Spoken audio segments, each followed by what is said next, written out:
हमारे विमल भाई जिनके परिवारजन उनको रखने के लिए आए, उनके आगे पीछे कोई है नहीं और डर गए और डर बी जवाना લીધે અત્યારે ભાગી ગયા છે। હે અરે મારી વાત તો સાંભળો અહીંયા। શું નામ છે? વિમલ વિમલભાઈ રાવલ। વિમલભાઈ રાવલ। તો હમણાં કેમ ભાગીને જતા હતા? મારે અહીંયા ન થવું ને ત્યાં લેવાય નથી જતા તમને? આ મારી નજીક તો આવો, અહીંયા આવો, આમ જો વિમલભાઈ,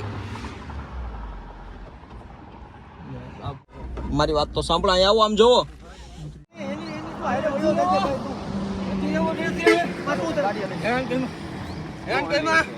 ભાઈ ભાઈ ઉભા રહ્યો, તમે જ્યાં જાઓ ત્યાં મૂકી દો, ઉભા રહ્યો, તમે પેલા હાથ મૂકી દો। મારે મૂકી જાવ, અહીંયા નથી જવું એમ, બરાબર ગાંડા ન કરાય, લઈ લો મૂકી દે। હાલો ખાલી તું શું કે બગાડ્યું? બુધેલ વૈજા બ્રાહ્મણ હતું ઉપર ભાઈ તમે। અરે કાકા પછી એ વસ્તુ ખોટી, મારે નથી રસ્યો ફ્રી ભાઈ મૂકવા આવ્યો। હાલો આથી જાય રસ